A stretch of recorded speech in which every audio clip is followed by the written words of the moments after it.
Oh wait. um Shoot. Sean, I'm hitting go live on Instagram and it's not going live. Oh, I lied. I There it think is. mine's live. All right, I think All we're right. ready to roll. Ready to roll. Oh man. Well, we got a lot in store today. Welcome back, everybody. This is the Vegans Who Live podcast, brought to you by your favorite vegans, myself, John Thomas, aka the Bodybuilding Vegan, and we have Brooke Sellers, my absolute best friend, and aka Miss Meatless Muscle. Brooke, how are you doing today? I'm doing good. I'm so excited for our first ever live podcast. And we've got awesome questions from our audiences today that we've pulled together. Total of 41 questions. So we're going to try to get through them all. We'll see. We may have to do a round two. 41 is going to be a lot because, like, we did Yeah. the 20 fitness myths and that took over 2 hours. So, Yep. 41. I mean, we could rapid fire, but I'd rather see where the conversation goes. I think what we could do, since we are live, if somebody has a really good question and they drop it on the Instagram chat, I'll try my best to get to it. I got both my screens pulled up, so I'm gonna be doing lots of this if you're watching. Head shaking back and forth, but yeah. Well, we have a formula here, so why break the formula if it works? Let's go over our wins of the week. Brooke, Let's do it. what's your win of this week or wins of this week? Okay, so I've got 2 wins as usual. So my first win is I got a Ninja Creamy and that shit's awesome. Highly recommend. 10 out of 10. I mean, the protein ice cream I've made has been so impressive. So that's my first win. My second win is I just have a lot of really good clients right now that I've really connected with, and they just like really appreciate me and what I do, and they're getting great results. And we actually, oh, really, this is kind of my win. So we had our first Meatless Muscle group call this week. And it was just great to get everybody together and connect together. I did that when I first started my business, but I kind of had a hard time with attendance. So I just kind of let that fizzle out as part of my program. But I recently brought it back as I had some people ask me for it. And I have a different clientele now. I've raised my prices and you know how that is. So yeah, it was great. It was awesome. It was good seeing everybody, and it was good to like kind of start building a little community. So yeah, that's my win for the week. Cool. I like that. I have like my little Thanks. group chat, but I've never done like a live meeting with everybody.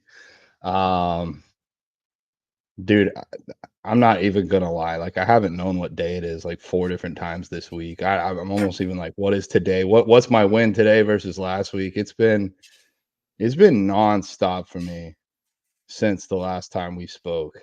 I don't even remember when that was. It's been, well, we talk every day, but the podcast must have been a couple weeks ago because We skipped last I week, didn't we? yeah, we skipped last week because I saw Yeah. you last week. I had my tooth removed.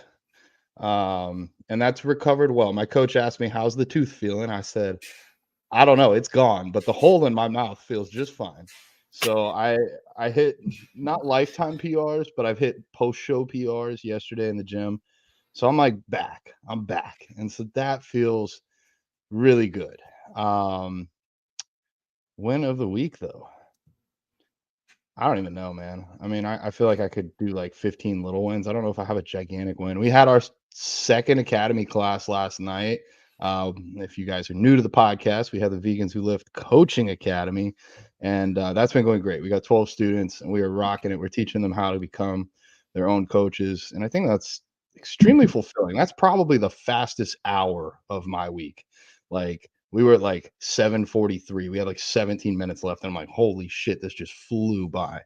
So yeah, I can train at full speed and we're teaching people. So those are my wins. Um, yeah, Love it. Are we ready for our game? bring it on. Shaker cup. Shaker cup Okay. questions. I hope we get a good one today. Let's see.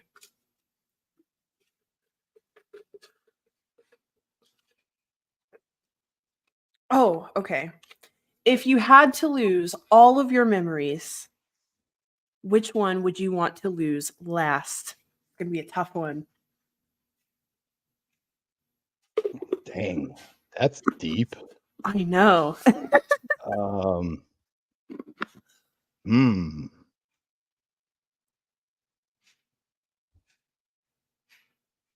Well, It's hard the to one pick that just one. the one that immediately came to mind, I mean, well, now I got a few floating around in there. Like I have things like my family, or like memories of my dad, like taking me to Star Wars movies when I was like 5. Like that's pretty cool. Um, but as far as like who I am at my core, I think I would want to remember my breakup in 2022 more than anything else. Mm, That I think had the biggest, like out of anything, like the biggest shaping factor on me, going from thinking I had my future perfectly planned out and everything to almost overnight being a clean slate. I didn't want to be a clean slate at the time, but now with that pain and that experience, I love every day, and I'm not, as best as I can, I'm not trying to plan super, super far into the future. If it's a significant other or a friend, I'm not worried about what do I need to do to make sure I can hold on to this person for the next 5 years. It's more of like, how can I enjoy the next 5 minutes? And it's brought me the power of the present. I used to live in anxiety all the time about the future. Now I live in anxiety about can I get everything done at the present moment that needs to be done, but that's a little bit different. I'm not worried about the future. I'm just worried about what I have right in front of me. Um, so I think from like what I function best as a human and the best value I have to offer the world is going through that experience and then staying positive and staying present throughout the rest of my life. And without that experience, I don't think I'd be able to do that as well. So that's it for me. I want to remember a breakup, which is a little bit probably not what people were expecting, but that's where my mindset's at. So, how about you? for me, I would say my Vegas trip with my mom. I just I had the best time with her, and my mom is just everything to me. I mean, she's just truly done everything for me. And we just had so much fun. Like there was no limits. We just did whatever we wanted to do. Um, and it was just me and her. We just got to spend all day together. I took her to the Olympia, which was awesome. And this is actually the trip that inspired her to go vegan because we went to all these cool restaurants like Tacotarian, and I don't know, we just ate so much good food. Like the vegan food in Vegas is insane. It's awesome. And it just made her realize like I really don't have to give up anything by going vegan. Like it's not that hard. Like it's actually really good. And um we just had a blast. We like made so many good memories. So if I could remember one last thing, I would want to remember that trip with my mom for sure. That is so sweet. I can totally see why. And I think that if somebody hadn't paid super close attention to our some of our more recent podcasts, I think the relationship one, that trip also came kind of like at a pinnacle of a year. Like it was Yep. about maybe a year after you got out of that really bad relationship, you found yourself in bodybuilding, you competed, and then you got to go out on this trip with your mom to the biggest bodybuilding show in the world. And I believe you did something with like the bikinis or the fashion show there. Um, Yeah, I was in the Angel Fashion Show, which was awesome too, because she was just so proud of me. Like she was just so proud of to see me there and like be a part of something so big. It was just, and it's like you said, I could have never done that in that relationship. And my mom was like rooting for me so hard when I was in that situation. So it was just, I don't know, it was good for her to like finally see me living my life and getting myself back. And yeah, it was definitely like just a pivotal moment in my life, and we just really bonded, and it was great. oh, well, great, good. I'm gonna sneak in another win. I have to. Maybe even not so much of a win, a sidebar. Um, so I've dated in the past. I've dated a few Hispanic women, and so I've started to learn some Spanish. Now, Allie recently came into my life and she speaks Spanish. And so I'm back on the apps trying to learn Spanish and master my craft, my terrible craft. I'm not great, but I can get around and I can find vegan food, bathrooms, the important stuff. But I do cardio every morning at my apartment complex. And there's this guy. Um, shoot, I should have his name remembered. It starts with a B. I'd have to look it up. It's in my phone. But anyways, he's Mm. very kind. He's from Cuba. He's actually a tattoo artist. So he maybe I won't say his name because he does tattoos out of his apartment. So I'm gonna go get a tattoo there, possibly one for my dad next month. Like that's the type of person I am. Like Yay. this, like we just cross paths in the gym, but he speaks about as much English as I speak Spanish. So we struggle, but in a fun way to like find ways to communicate or like talk. He's like today, he's like proteina, like how do I eat to grow? And I'm like, well, it depends. I had to get like my little translator, be like, "Do you track?" And he's like, "No." He's like, "Beef, pollo, uh, pork." And I was like, "Oh no, no, no, no animales para mí, no animals for me." And he's like, "Ah." And then I said, "I'm vegan, so soy vegano, vegan." And he's like, he clearly did not understand. So I got my translator. I said, "I don't eat any animals or drink any milk para 20 años for 20 years." And he's like, "Oh, wow. I wouldn't know." Like he was blown away. And it helped me realize maybe, Allie's in my life for some awesome personal reasons. But I'm realizing if I want to end factory farming worldwide, it's not going to be done in one language. And so for us to become the best activists possible, we're going to have to be able to connect with other communities that don't speak our language. And so, I mean, probably almost all of South America, Brazil excluded because they speak Portuguese, speak Spanish. And if we want to have an impact in those areas, we're going to have to be able to reach those people. And so now I'm like, this all makes sense, universe. This is why these people are coming into my life and offering these lessons. And now that one other person that, if I didn't know any Spanish, I probably wouldn't have been able to communicate with him or at least even have that initial conversation to get the ball flowing on what is a vegan. So, anyways, I just thought that was really cool. So I'll count that as a win. Some outreach in a different language, my first attempt. Yeah, we're gonna need it because a lot of other cultures, like I remember I dated a guy who was from Mexico, and I mean his whole family was just like, "What the hell are you doing?" Basically, because other cultures it's just not as common to Yeah. have vegans. So yeah, we're gonna need it. Yeah. Shout out to Mai in Japan. She says there's not a whole lot of vegans in Japan. She's one of my clients and also one of our academy students. So she can start the outreach over there. But All all right, right, Q&A time. Are we ready? let's jump in. We got a lot for you guys. At least 41. If anybody wants to drop in on the live and give us a live question, we can add that to the list. But yeah, let's go through it. All right, number one. Any thoughts on intermittent fasting for regular people for health and weight loss? Which, by the way, I'm literally reading these verbatim. I did not change the English or punctuation whatsoever. So, Brooke is literate. Don't worry. My thoughts. If it works for you, go for it. There's no magic behind fasting, or at least intermittent fasting. It really does mostly come down to the calories that you take in per day. There may be some health reasons to do a fast, like a 24-hour fast every month or every quarter of a year, to give your intestines a little bit of a chance to have a break and recover.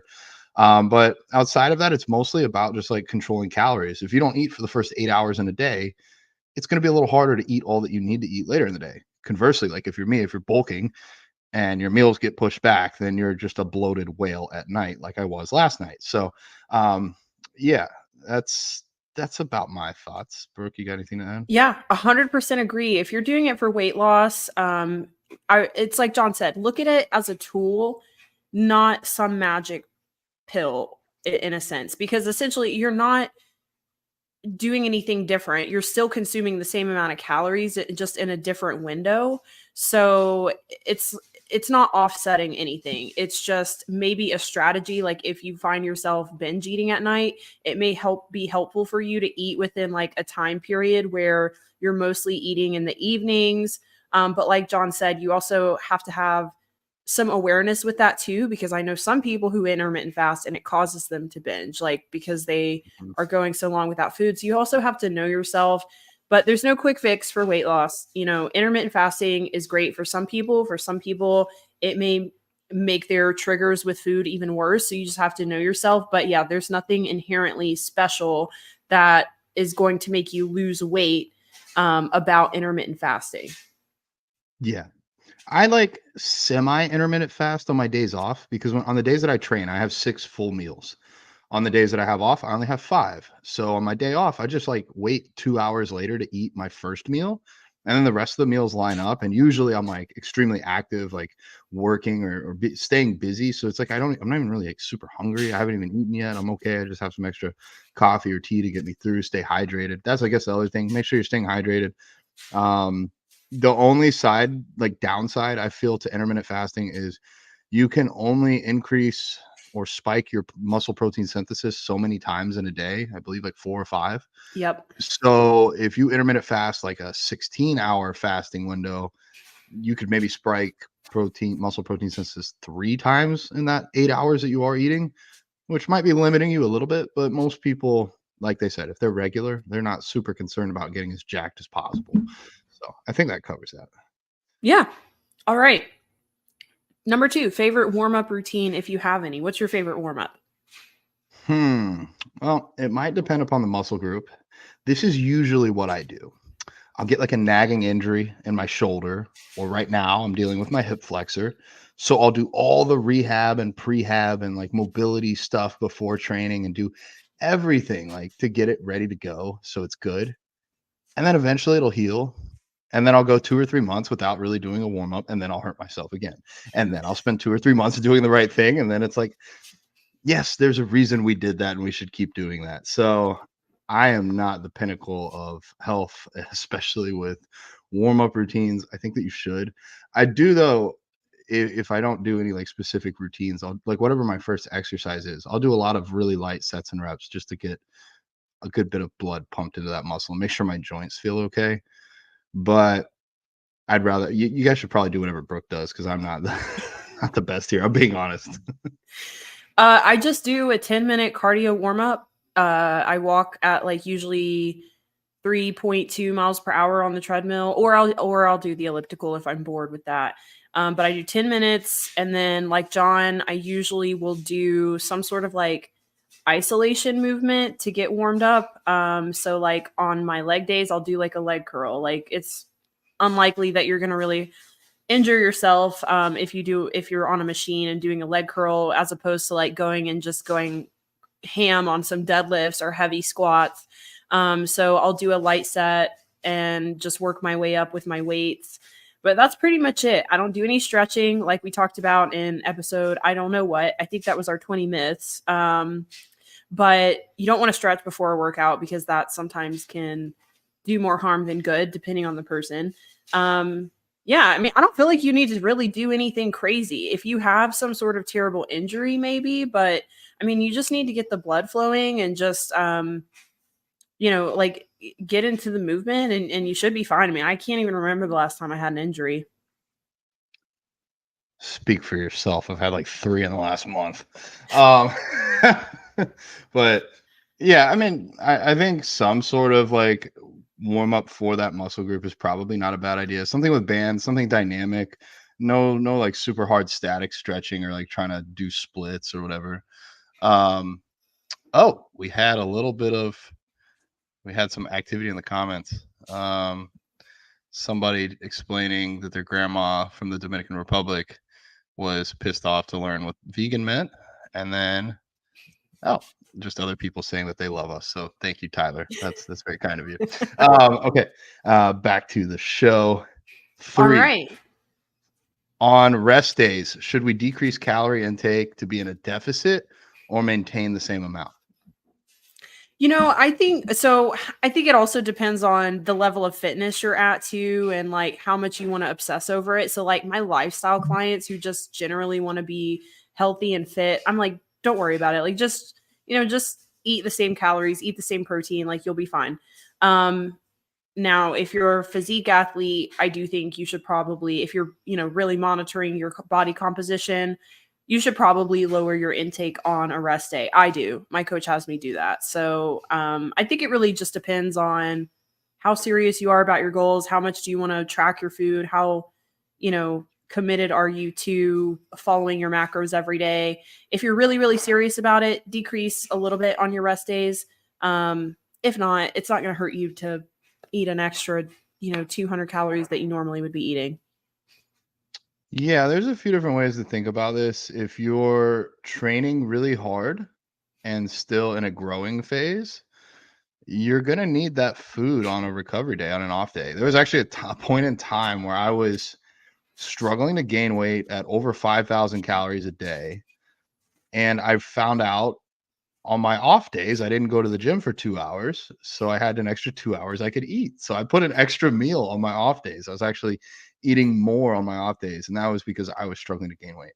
Now, if you're in a cut, we're pushing pretty hard, at least like in a prep setting, you're probably going to have a little bit less food on those days off. There can be benefits to having less food on days off, almost like the intermittent fasting. It gives your stomach a little bit of a break. Like my protein is only 300 grams on my days off right now. On my training days, it's 370 grams. So it's significantly higher. And those off days give me a little bit of like a stomach break. Last thing that I'll say is for all my clients, I have them use an intra workout drink that has some highly branched cyclic dextrin.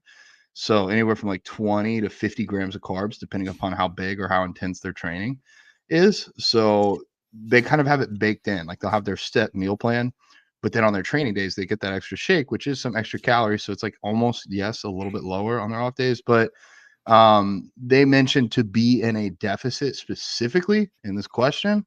So whether or not you train that day probably won't put you into or take you out of a deficit. If you're in a deficit, your calories are probably low enough that even without that activity from training, you'd still be in a deficit. So I wouldn't worry about it that way. Like it. Cool. Only 300 grams of protein. No big deal. I love how you said that. To me, it doesn't feel like a lot, but I know it isn't a lot for you. I blew some minds on Reddit the other day because they're like, I get 120 grams and like, I think that's plenty. I'm a 180-pound man. And I'm like, y'all don't even want to know. Yeah. All right. Number 4. Can you rely mostly on protein powder to reach your daily protein intake? You can, but should you? What do you think? I feel like, once again, it's like, I mean, how serious are you? And how healthy do you want to be? I mean, there is a lot to say for your gut microbiome. I mean, you do want to have some diverse proteins in there. So, and it also, depending on the protein powder, some are better than others. You would want to make sure you don't have one with a bunch of artificial sweeteners that are going to bloat you or cause GI distress. I wouldn't recommend it, but it can be done. It certainly can be done. I don't think it would be healthy if that's your goal, to be healthy. I'm going to come at it from a slightly different angle. And it depends upon where you're at.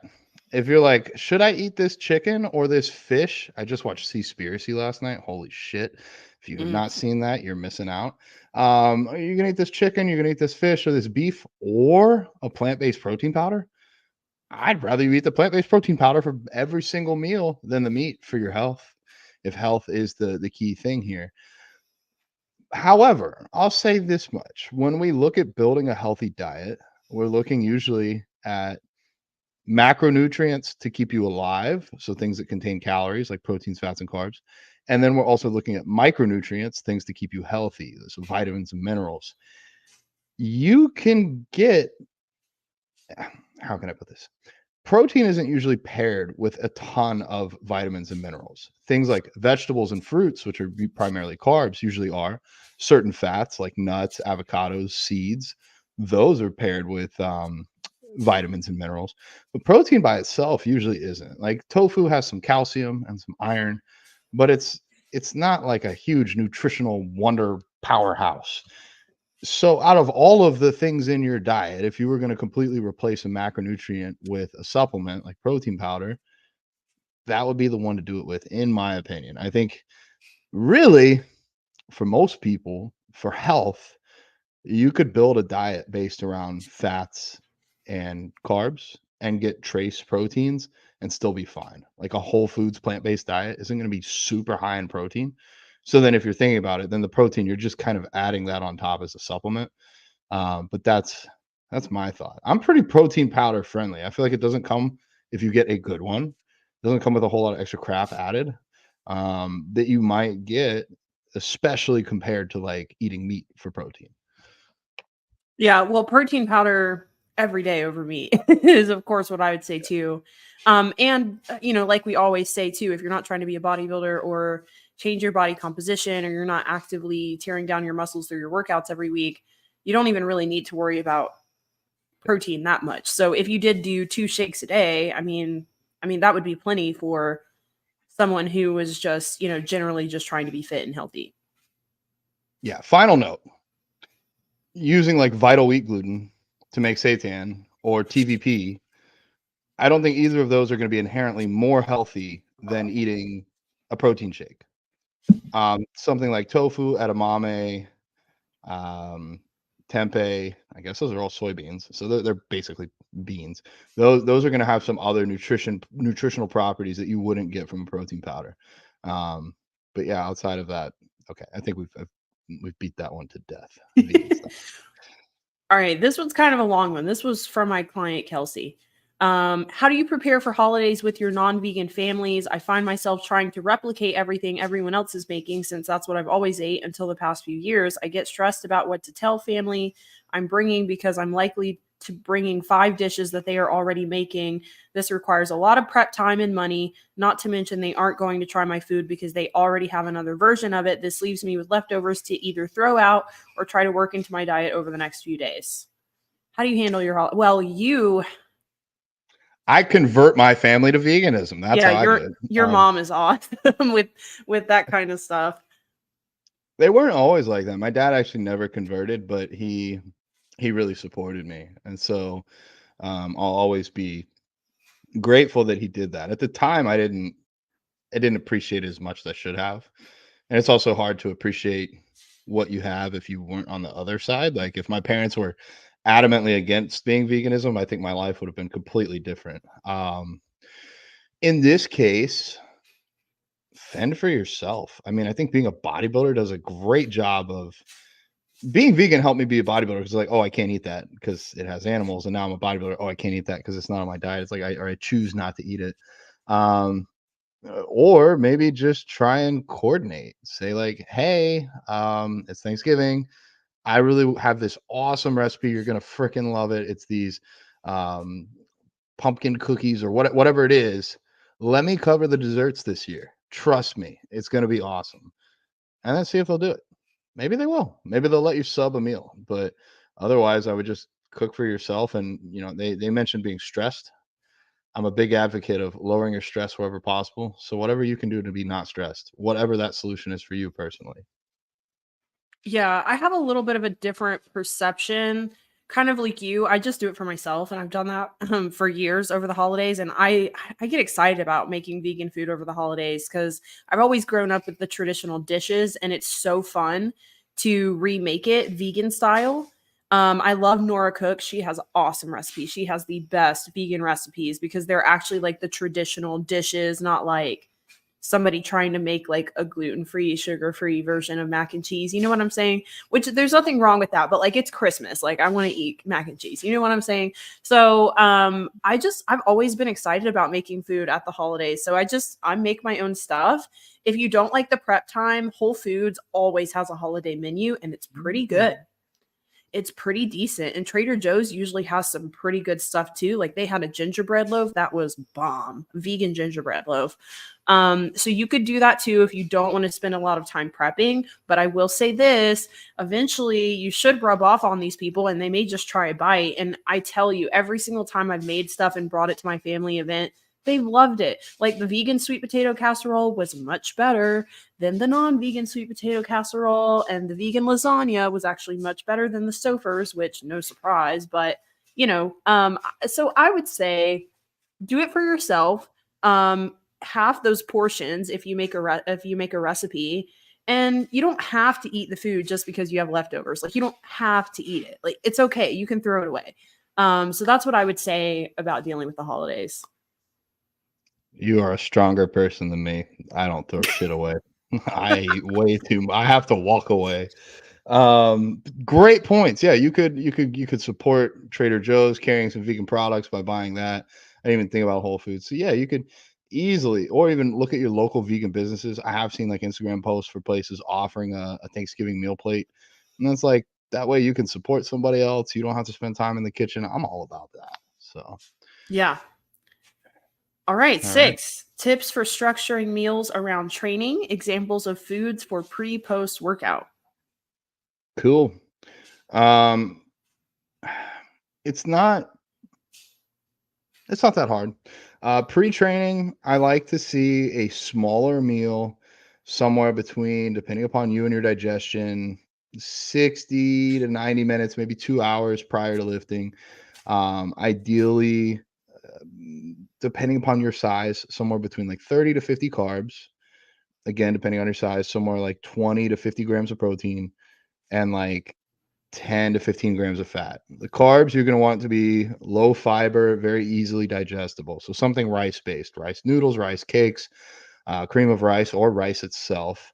For the fat source, whatever sits well with you, macadamia nut oil is great. Almond butter works for most people. And then for your protein, that's one where I say go with a protein powder. It's going to be the easiest to digest. It's not going to have a whole lot of carbs or fats paired with it. The reason we have a little bit of fats with that meal is to slow down the digestion of those carbs. Then when we're training, I have all my athletes use an intra workout that has 3 ingredients, highly branched cyclic dextrin. We also have, and that's a carb source. We also have essential amino acids. And then we also have salt or an electrolyte mix. And then we post workout, I like a protein shake sometime within the hour after you set down your dumbbell or step off the Stairmaster or whatever you're doing. And then just a regular meal sometime after that. It's pretty easy to take protein powder with you or to take a shake pre-made with you. It's almost no excuse not to do it. This is from a bodybuilding standpoint. I guess you can take everything I said and just throw it out. If you're just one of the people that goes to the gym and has fun and like does a little workout, do whatever feels good for you. If you're trying to be optimal and build as much muscle or maintain as much muscle while cutting, then do what I just said. And Brooke is more than welcome to put her side on there. 100%. I don't think I could have said it better. It's really not that complicated. I feel like people overcomplicate pre-workout and post-training nutrition, and everybody's like, "Oh my god, the anabolic window! I have to get in the anabolic window." And it's really not that complicated. So, yeah, fast-acting carbs I think is the most important before a workout. And just make sure you're getting some protein in after you train, and try not to stress too much about it. Yeah, sorry, that was me dropping stuff in the chat. Um, All right, we ready for the next one? 7. How yeah, often do you recommend getting blood tested? Are there any blood markers that are typically different for vegans? did you want That's to kind also, oh, yeah. Example, is it normal for us to have lower cholesterol than the average range? How to read your blood test, things to look out for. A lot of caveats to that one too. Competitors are probably going to need blood work more frequently, especially if you're enhanced. I guess, if you're general run of the mill, just healthy person, I mean, I would say at least 6 months or a year. You could do a yearly, but I like 6 months. yeah. I mean, the best is as often as you can afford. I know some True. people that have gotten blood work every 2 to 4 weeks, but these are usually competitors that are a little bit out there.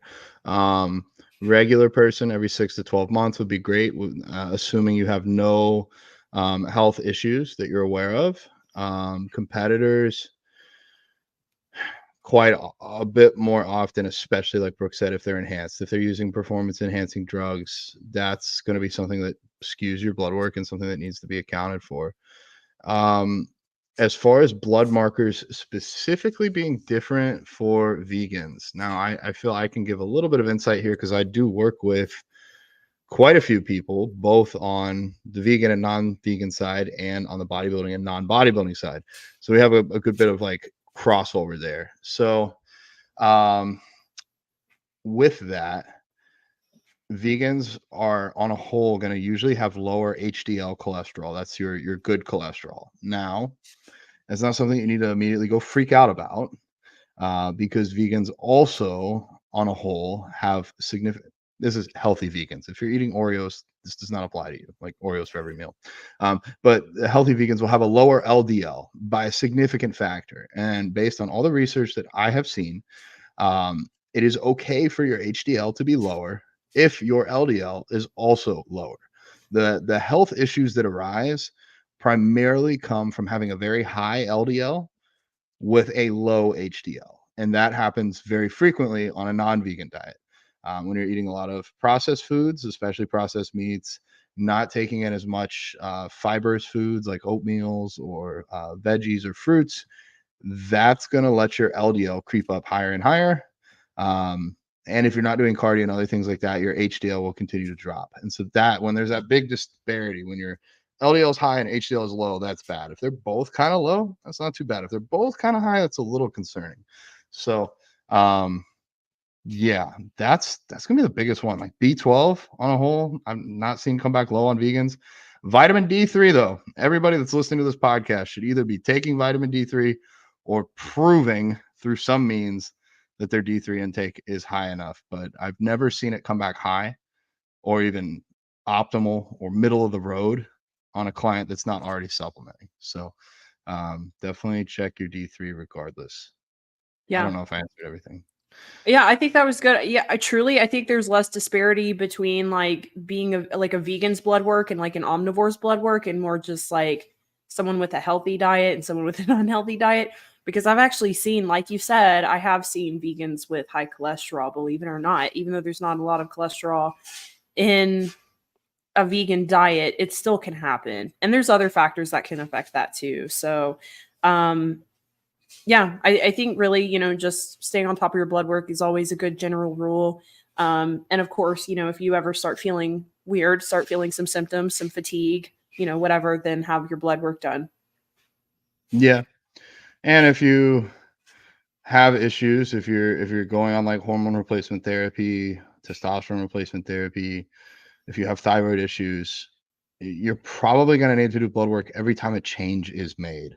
So if you were on 100 milligrams of testosterone a week and your blood work came back showing that that wasn't enough for you, and you go up to 150, well, then probably after about 2 weeks, once your levels stabilize again, you're going to want to go check again to make sure you're not too high now. So lots of getting poked if you decide to take the plunge, if you know what I mean.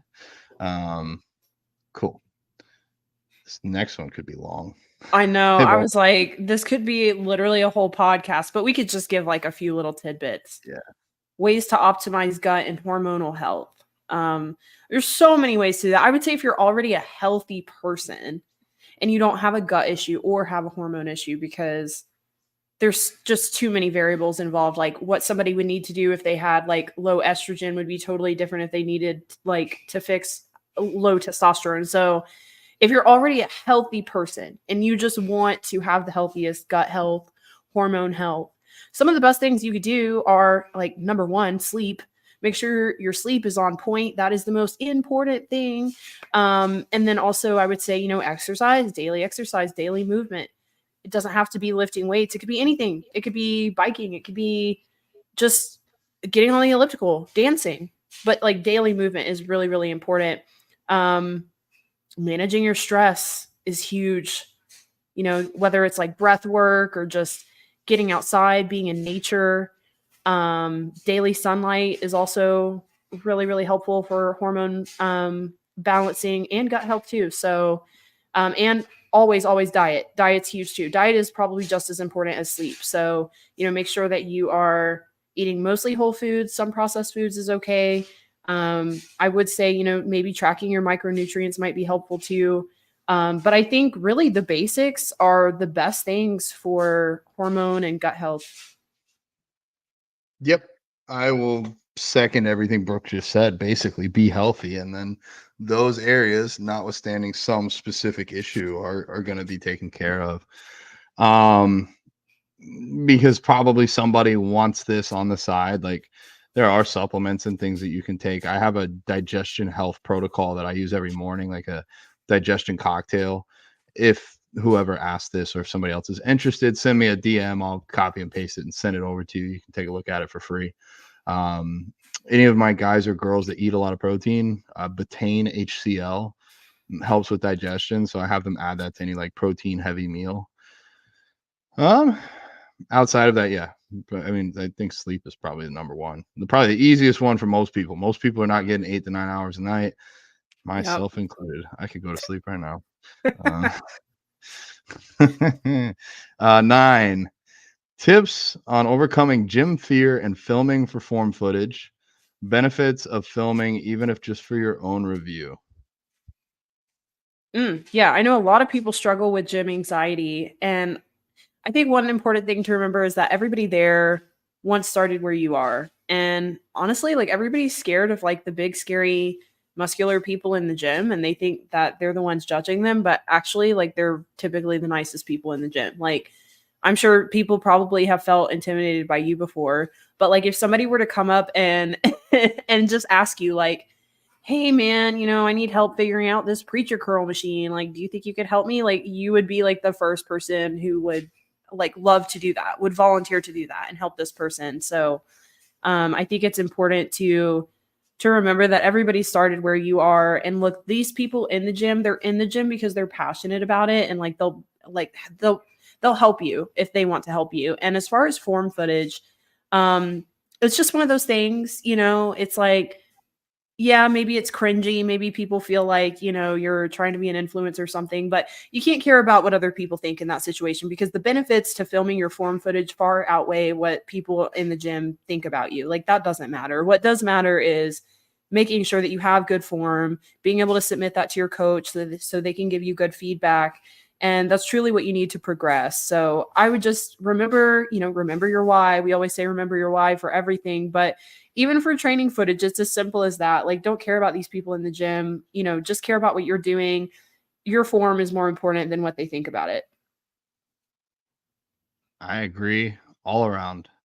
If you guys see me at the gym, say hello. If I can help you, I love it when people ask me for help, because then I'm not being a know-it-all, overstating or overstepping my whatever boundaries I should have at the gym. Because sometimes I see shit and I'm just like, oh my God, they're gonna hurt themselves or break my gym equipment. I'll step in if somebody's damaging the equipment. I'll be like, excuse me, ma'am or sir, that's not how we do it here. Luckily, I go to a really hardcore bodybuilding gym now, so actually, I got to see this yesterday. I actually got to help. Derek Lunsford, current Mr. Olympia, was dumbbell incline pressing weights so heavy he couldn't even pick them up for himself. So me and another jack dude got to hand him these dumbbells. And then when he was done, he did drop them on the floor. And you're not supposed to drop these because they're metal weights, but they were like 150 pounds each. So he gets a pass. He's also the best bodybuilder literally in the world right now. So I think he gets a pass. But most people, I'll be like, hey, dude, this is everybody's gym. Don't be slamming that. Because I'm gonna want to use it tomorrow and it's gonna be broken, and I'm gonna have to find where you live so that you don't come back. But okay, I'm just joking around a little bit. Yeah, I love being able to help people in the gym, hands-on. Like I like feeling useful. So yeah, if you see a big person at the gym, they love to help. It's like asking a tall person, hey, could you grab that off the top shelf for me? And they're like, finally, I've been waiting all day to use my height to an advantage. So yeah, as far as the gym fear, if you have gym fear, this is some tough love. You haven't earned gym happiness yet. You got to get in there and earn it. When I worked in like corrections and I had to go tell 75 to 100 grown men to sit down and be quiet, or to go get ready to go to the showers or to the library or whatever, man, I was scared shitless for like the first week. And after that, I put in the time. And I'm not going to say it was happiness, but like I became confident in myself. I knew I could do it. And I can say this for a fact. I have clients that send me training footage. The first week in the gym, they're like so timid walking around there. They set up their little bench and like hope that it's not wrong and like fix it and adjust it. And then like I got one girl in mind. I think she might know who she is. She's been working with me for almost a year now. Now she just goes in and she sets shit up and she grabs her weights and she gets in and she rocks her set out. And I'm like, go watch your first video you sent me and watch this one and tell me how much more confident you are in yourself. And it's so cool to see that. So if you got a little bit of gym fear, it's okay. You just haven't earned that spot to not have the gym fear yet. But I believe in every person that you can do it. And for the tripods, I'm all for it. Go film yourself. Film yourself for you. Film it for your coach. Film it for the gram. I don't care. You pay just as much as anybody else to use that gym. Don't be an asshole and like put your tripod in front of shit so that other people can't use it. But if somebody looks at you and they're like, "Ugh, what's this person filming themselves for?" Well, you know what? They are never in 5 years or whenever going to be a very accomplished bodybuilder or a very accomplished person in the gym, because I can tell you pretty much, if you're not working with a great in-person trainer, if you're not taking training footage for yourself to review or for your coach to review, you're not going to be making the progress that you could. So fuck those people that don't understand. They just don't understand, and that's okay. It's not your job to make them understand. I've had people look at me before. It was a little awkward the first week, and then after that, I was like, this is just what I do. Now I take my tripods into like stores and shit, and then that's a little. We were at Walmart walking around with a tripod, and people are like, "What the hell is going on?" So that's a little bit different. But in the gym, who cares? And I wasn't always this big when I was doing that. I was still smaller at times. So anybody can do it. And you got to be comfortable with being uncomfortable sometimes. Like it's where the growth happens. So if you're already looking to go to the gym, you just have anxiety about it, you're going there because you want to grow. And so embrace the challenge and you'll be thankful you did later. I used to be scared to talk to women, believe it or not. So one year, actually 1 month, I decided I'm going to ask out 100 women this month. And so by the math, that's 3 a day. But me being me, all I did was go to like 2 or 3 different gyms and 2 or 3 different grocery stores and go to work. I was full-time working and full-time in school online. So I would just get to the point where I'm like, oh shoot, I haven't asked anybody. I got to ask 3 people before I leave the gym because I'm not even going to the store today. And I was so nervous for like the first week. And then after that, after like a week, I was like, oh, this is easy. I'm just gonna go talk to somebody. Like, not a problem. Like they'll either say yes or they'll say no, and we'll go from there. Now, don't like stop somebody while they're doing their set or like be creepy about it. Sometimes I would even just say, "Here's my number. If you want to grab coffee, send me a text," and then I just walk away. Didn't have a high success rate, but it cured my fear of talking to people, talking to women. So, like Brooke said, if it makes you uncomfortable and it's not like burning yourself with a lighter, go do it. It's gonna make you better. So no self-harm here. I think we're on 10. 10, Okay. 10 out of 41. How to help deal with body dysmorphia, mental health. We almost made a whole podcast on this, but we can sum it up really quickly. And we actually made a really good post about this too. So we'll have to share that. But a couple different strategies. I would say one of the best things that you can do is to focus on the non-physical traits that you love about yourself. And, you know, it could be anything. It could be how funny you are. It could be maybe you're really smart. Maybe you are an awesome vegan and you save a lot of animals. You do a lot of charity work. Think about the things that are really awesome about you that you really like that aren't physical traits. And I also think, you know, maybe even taking a step back from social media can be helpful for some people because, like they always say, comparison is the thief of joy. And often people are comparing themselves to other people. And we don't always know the whole story. And thanks to people like Goob, John Dorsey, we're able to see that a lot of people out there are portraying themselves in kind of a false light. So they're photoshopping their pictures, and you guys have to remember, like, they're just, all of these people, they're just like we are. We wouldn't post the worst picture of us. Like, we're not going to post the worst picture from the photo shoot. We're going to post the best picture. So try not to compare yourself to other people. Everybody's on their own journey. You know, because that girl's been working out 10 years, you can't compare your body to her body. So no comparison, you know, that's always helpful. And I would say, yeah, to think about the non-physical traits that you love about yourself. I like all that. I was gonna say if somebody has a great idea, send it to me because I still struggle. And I think Brooke hit the nail on the head. I think most people that have body dysmorphia issues would not have gotten that without the ability to see other people, either social media or just media in general.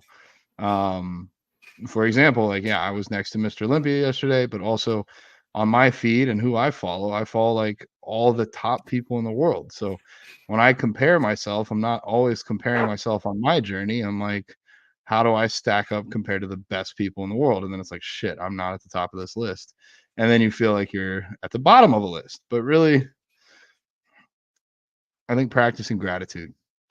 If you're Yeah. listening to this, you have ears. I don't think we have a braille version yet. So, if you're listening to this, you at least have ears, and if you're able to watch this, you at least have eyes. Find what you can to be grateful for, and then it will kind of tie in other areas. Sometimes I'm not happy with how I look outside of my hip flexor injury going on right now. I'm pretty physically healthy and able to get around, and I'm grateful for that. So, Love it.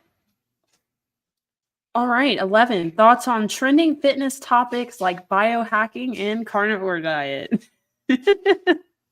what is biohacking? So biohacking, I believe, is where people try to just totally maximize their cognitive abilities, basically, or really, I guess, any performance ability as well.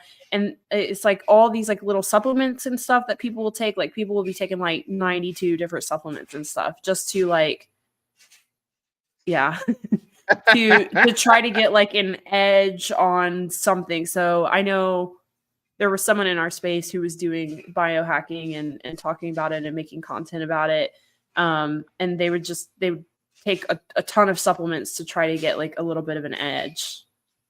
Oh, Maybe that's wow. not the best description, Well, but if that's what it is, now I know what to call myself. I'm a biohacker because I probably take, I don't know, 50 different supplements a day. I made a YouTube video about like just my morning ones, and that's like a solid 30 or 40 pills right there. Um, oh shit. I mean, I'm all for biohacking then. If there's stuff that helps you, if you can notice a difference, or you have blood work to prove that it's working for you, why not? Um, but there's also a lot of snake oil out there with supplements. So you kind of have to know what you're doing. I like to think that I do. I get most of my information from either my coach or from other well respected resources. So I'm pretty confident in what I take. Um, Carnivore diet. That one I got a few different angles on, but I'm curious to hear Brooke's thoughts. She's probably all for it. I bet she rocks the carnivore diet. you know me. You know, I wouldn't be Miss Meatless Muscle without the meat, right? So that means, yeah, Meat I muscle. mean, yep, meat muscle. You know, the carnivore diet, it's just again one of those extremes. And people get a little bit of relief from some sort of ailment and they just swear religiously by whatever diet or whatever lifestyle change fixed them. You know, of course, I would never support any sort of diet that harmed other beings or contributed to the detriment of the planet. So, you know, I just think the carnivore diet, again, to me, it's just crazy that there's this massive group of people who truly believe that fruits and vegetables are bad for you. I mean, that's just absolutely insane when all of this data, you look at the oldest people in the world, what are they, centurions or something? All of these people, they're consuming large amounts of whole foods, not meat products. It's just crazy to me that, I mean, the data says otherwise. So I know there's a lot of like these anecdotal, you know, people sharing their stories and claiming it saved their lives and maybe they feel better than ever. And like, okay, Liver King, like if you guys are looking up to Liver King, like I can't. The people who think Liver King knows it all, I mean, that guy is on, I can't even go there. But anyways, yeah, carnivore diet is just another fad. It's just another thing that, you know, people are jumping on in an effort to also clickbait. Clickbait is off the chart right now. Everybody is doing stuff on social media to cause controversy, get attention because it gets a lot of likes. Like we were just talking Yeah. about, yesterday, your dog meat, the post where you were talking about eating dog meat, that was like your Ethic best performing post. So like the ethically carnivore, sourced dog meat. exactly. It's like, and so like the carnivore people, they're doing like kind of the same thing. They post something like crazy, like I was a vegan for 10 years and I looked like this, and then now I only eat ribeye and I look like this, and this is all the things that have happened and changed, and it like causes all this uproar, it causes all this controversy, and so their post blows up.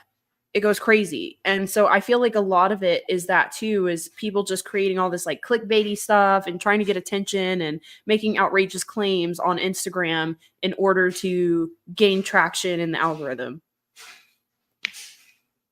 Yeah, I don't understand their angle per se. Like, I encourage people to be vegan because I want them to be kind to animals and kind to the planet.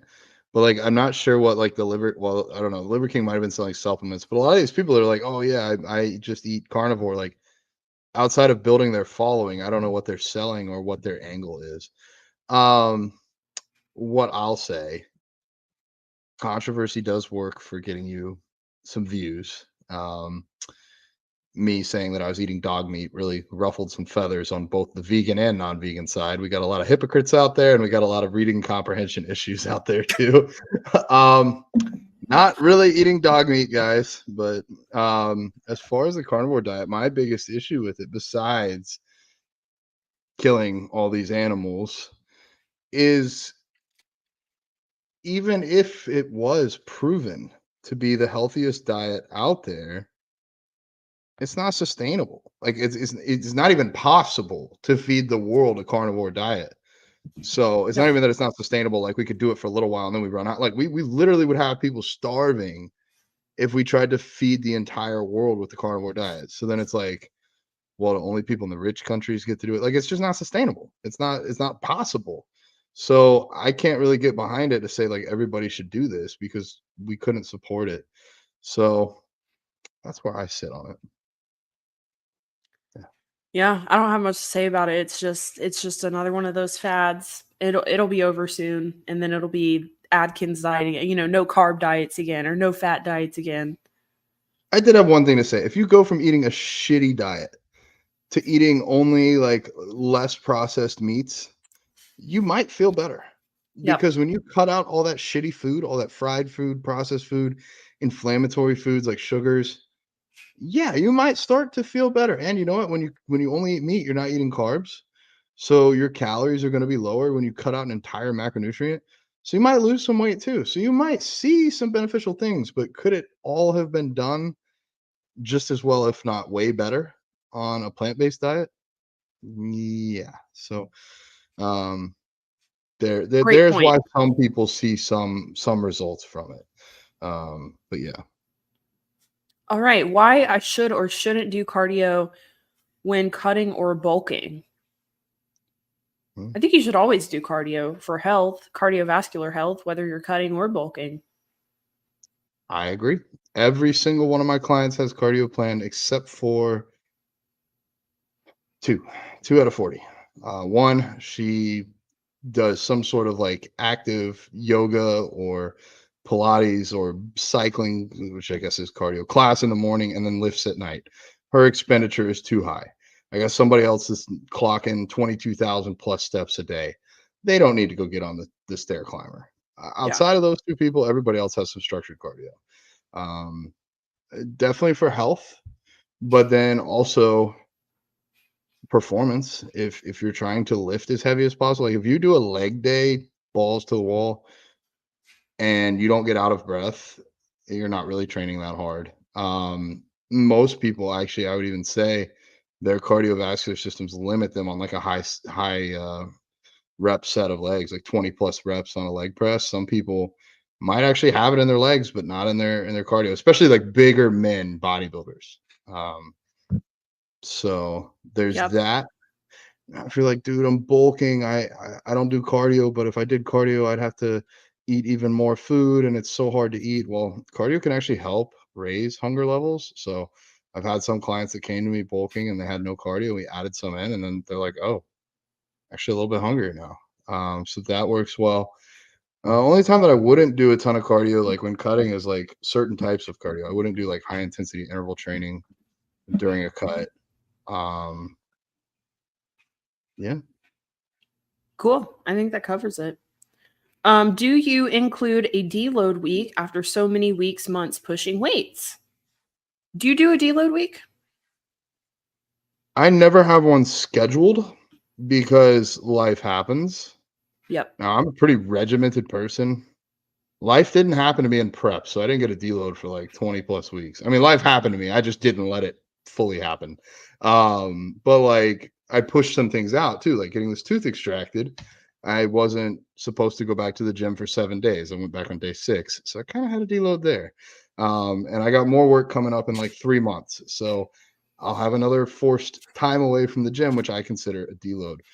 If you live in the gym and you have no life stressors and nothing that ever keeps you out and you don't get sick, I would say probably every 16 to 20 weeks, you need at least 3 to 4 days fully off, or like a week of doing half the sets at 70% of the weight, something like that, to give yourself a little bit of a break. But how about you? Do you plan deloads?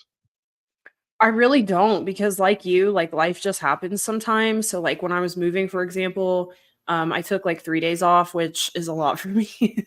So I know it's not a full week, but it's still more than what I'm used to. Because I mean, really, I got a workout while I was moving. It was a lot. It was I mean, I didn't hire movers, so I moved everything myself. So yeah, I don't ever schedule anything. But I don't know, my training's also not just super intense either. And I'm pretty good about my rest days. Like I mean I always take at least 2 to 3 rest days every week. So I just don't ever feel like I have a need for a deload week, to be honest. Yeah, you can base it on other things too, like objectively, like are you feeling more beat up? Did you have I kind of do this. Did you have 3 sessions in a row where you didn't hit PRs, or 3 sessions of a single body part? Like let's say like, you know, chest, then legs, then back. You had 3 terrible sessions in a row. Might be time for a deload. Or if you did legs this week, legs next week, and legs the following week, and you regressed each week, might be time for a deload. Like especially if you're in a bulk. If you're in a cut, that can kind of happen, or if you're in prep, that can kind of happen. But in those cases, a deload might be necessary. Or sometimes I've just had clients come to me and be like, I'm so stressed. I'm not sleeping enough. I have this extra thing due at work this week. And then I'm like, okay, take that 2 hour training on Monday and go get an hour and a half nap, or go to bed an hour and a half early, or sleep in an hour and a half. Like, trade that time in the gym for a little bit extra recovery with sleep, so that the following week you can go back and hit it harder. I like it. All right. So this is our next question. I prefer to push myself 6 days a week and luxuriate in my PJs by the fire on Sunday, assuming I get extra steps on the 6 days so that I average out at my step goal for 7 days. Is this okay? The example she gave was 11,000, roughly 700 steps per day for 6 days rather than 10,000 for 7. What are your thoughts? I mean, I get my steps every day. And my coach would not let that fly. My coach would be like, "No, you got your step goal every day." I mean, I guess if you're I guess it again, it's like how serious are you about your goals? I think if you are a competitor and you're really trying to stay on top of your data and you're tracking all of that, I would say just get your steps every day. Um, if your lifestyle, you're under a few steps and then you're over the steps most of the week, not the end of the world, not going to make or break you. Just depends on how bad you want your results. I agree on it probably won't make or break you. I, I think we got to be careful here, not to say like how bad do you want your results, because I do think like from a caloric standpoint, it's going to even out after that week. But from a health standpoint, my coach is the same. You're getting your steps every single day. There's no excuses, and I kind of subscribe to that. But I wouldn't give somebody more steps than they needed. Maybe they only need 8,000 steps a day for their calorie goals or for their weight loss goals. So maybe they don't even need to do that 10,000 every day. But what I want to hit on is They said they prefer to push themselves 6 days a week. I don't know what you're doing to push yourself, but I can guarantee that 6 days a week in a row of hard training is not hard training. Sorry, there's just nobody training hard 6 days in a row. Even like collegiate athletes, even people at the top of the game, even people using PEDs, they're not training hard 6 days in a row. They might think they are, but they're not. I think for that person, maybe 3 days on, 1 day off, 2 days on, 1 day off would be a massive improvement. And if they don't believe me, try it for a month and watch how your numbers and your performance in the gym go. You can just about guarantee it's going to go up. As far as those steps, I don't know. It's not that hard to get 10,000 steps. I guess if you really just want to lay in bed all day for a day, go for it. But again, you're talking about pushing yourself and how hard you train. You're going to need that activity and that movement, that blood flow on that day of recovery. Otherwise, you're not going to recover as well. If you sit on the couch all day, you're not going to recover as well. So again, depends on your goals and how far away you are from them or what you need to do to get there. Then again, if this is working great for you, sometimes everybody's a little bit different. And if it's not broke, why fix it? If you're hitting PRs every time in those 6 days and you take that day off and you feel fine and you feel recovered, then maybe you're a little bit of a genetic freak and you can do something that other people can't. But I would just, I would kind of do a little bit of internal searching and see. I could probably guarantee this. They probably just enjoy being in the gym. They're one of those people that feel accomplished when they go to the gym or feel good about themselves for going. So they're like, I need to go more often, then I can reward myself with this day off after I work so hard. So it's probably their mindset behind it more than anything else. But now I'm getting really deep into this question. I know, like this could go so many ways. Like in her case, if your goal is 10,000 and you're going over 11,000, roughly 700 6 days a week, that's not that bad. But like, what if, you're doing like 13,000 steps during the week, so you only have to do like 6,000 on your rest day? Like there's so much like gray area there. So in her situation, I feel like it's not that big of a deviation, but like I do feel like you have to be careful with how much you're deviating from your steps there. I do think the consistency is really what's important when it comes to that goal. But yeah, it's like, well, if you're making progress and it's working, cool. Like don't do anything. But if you start to not make progress, maybe just do it consistently. And take more rest days. All right. Okay. So 15. Who's the friend who supports you the most? Well, that one's going to be easy. I know. Mine is John, 100%, like hands down. Yeah. If we're just talking strictly friends, yes, Brooke. I mean, I'm not going to lie. I got a lot of fucking close people in my life. I remember my ex Laura told me when I met her that she had 15 best friends, and I was like, "You're such a liar. There's no way you have 15 close friends." She's like, "Well, I spend 3 hours a day talking to all of them." And I'm like, "You're out of your mind." Now, man, I'm upset that iPhone only lets me have 9 pinned messages at the top and WhatsApp only lets me have 3. I'm like, I got more than 9 people that I talk to every single day. So I do have a lot of people in my life. If you didn't make this list, that's nothing against you. I think Brooke and I have something special here where we've been through a lot of the same things. We've been friends for a few years now. We do the same thing for a living. So before we had this like co-partnership here with the Vegans Who Lift podcast and the Vegans Who Lift Academy, like we were both like solo entrepreneurs doing the exact same thing. So we became friends through that as well. So yeah, we just have a lot of reasons why we're in each other's lives. So yeah, I'm gonna say Brooke. I mean, even from a business side too, like Brooke has done so much for me that probably nobody will ever fully know the whole scope of. And so I'm just really grateful for all of the things she's given me.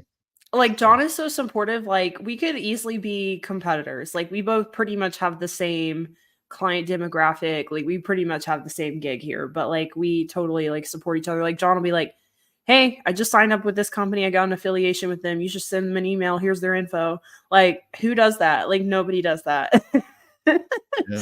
So, stuff like that. Like, "Hey, I'm going to this event. Like it might be cool, for you to check out. You want to go to this event? Like, hey, I'm doing this podcast." Like I remember I wanted to do a podcast. And I was like, yeah, I really want to start to do a podcast. And you were like, well, if you need a co-host, I'll be your co-host. And I'm like, shit, let's do it. Like, and then we had the coaching academy and you're like, hey, I'm thinking about doing this coaching academy. You want to do it? And I'm like, yeah, let's do it. And then we totally like trade off our task. Like if you're doing something, you're like, hey, can you send out the survey or whatever? And I'm like, yeah, got it. And then like, you know, if you need something, I'm like, hey, don't worry about it. I'll cover her homework this week. You know, so it's like on so many ways we support each other, like emotionally, like business, everything. So it's just there's nobody who would even come close on my list. Oh, I'm just grateful for all of it. I mean, yeah, like you hit the nail on the head there. We so easily could be competitors, but I don't care if somebody, follows me and then they sign with you. Like there's plenty of fish in the sea. I'm gonna get all the clients I need. And I'm sure some people have watched Brooke and then come to me. It all comes back. And I got a lot to say. Like you literally brought green bites into my home and now into my life. And I got some sitting over there waiting on me. Like I wouldn't have green bites if it wasn't for you. And if you guys haven't tried green bites, you are missing out. We both have links in our bio. Go support Brooke. Use her code. I fucking love green bites. And then I think you found Say Grace. Or did you turn me on to them? I don't even I think remember I now. did. Yeah. I think Yeah. because I'm pretty sure they asked me like, hey, is there anybody that would be good for an affiliate? And I was like, the Bodybuilding Vegan, message him right Right. now. Like he would be perfect. But you turned me on to No Cow, which was good. Yeah. So yeah, I mean, Tried Super to get Team you on True Foods, I think, Nutrition. yeah, I know, but I already got veg, but yeah. Yeah. So yeah, I mean, we definitely we help each other out. I need I to love talk to you off what's that? air. Super Team Foods is down to partner. So I meant to talk to you and Sean about that before this got live, but we got an exciting new protein bar company coming for you guys, and they are a little bit different. They're savory, and he was instructing me when I sell them to people or sample them with people to say that they are crunchy, not chewy. So they're pretty good. Have They're you so tried them? good. Yeah, okay. Yeah, they are so good. I'm like dying for them to come out with like a buffalo New flavor or like a buffalo ranch. I'm Oh like, my god, I yes. know. That would be such a good one. um They're kinda almost like wafers, but they're high in protein. They'd be perfect for camping, um, Gluten-free and soy-free. and nut-free. So that was the biggest problem with no cow. I got some clients that have nut allergies, so they couldn't use the no cow. So, I love them in, like, savory oats, or Allie, if you're listening, she loves salads. These go great in a salad too. So if you're like, "Oh, well, I Mm. want some protein in my salad. I already got the carbs because I got some fruit in there or whatever." Like, well, now we got your protein covered. So, Super Team Foods, check the links in our bio. Whenever this airs, we should have them updated. But yeah, they're a pretty cool company. I know the CEO, the owner. Like I literally was on the phone with him the other day, and I want to help him change the world because I think he's bringing something new to the market that we don't really see. You can go get a sweet vegan protein bar anywhere, but a savory one, a little bit harder to find. Yeah, that's a great idea to put them on salads. I'm gonna have to try that. Mhm. All right, John, you're gonna love this next one. Yeah. Why do you take so long to respond to messages? Oh, you know what though? I get it. I get it because when I've had a few of these aha moments. When I first started out, I had no clue. When I'd message somebody that had 100,000 followers and then I'd see them make a post or something, I'd be like, they didn't reply to me. Did they forget about me? I didn't realize they're probably getting 100 to 200 DMs a day. And like they have to carve out hours to reply to everybody. So, yeah, if we take a while and if you're a paid client, you got 24 hours. If you message me today, right now, it's 1:39 p.m. I will have a reply to you by 1:39 p.m. tomorrow. Or you have my phone number. You can text me directly and be like, yo, why didn't you reply to my client message? And I will not get upset. There have been a few times I got some awesome clients. Rachel, actually, she sent me some videos the other day and then she sent a question underneath them. I answered the question real quick, but I forgot about the videos. She waited till like 25 hours. She's like, hey, just in case, maybe you didn't see it, but there's some videos up there too. And I was like, oh shit, I missed that. So then I took care of her video. So thank you, Rachel, for being kind and letting me know I fucked up. But for the most part, I mean, if it's on Instagram, like I love you guys. I appreciate all the questions, all of the information that you share with me about your lives and what you need help with or whatever.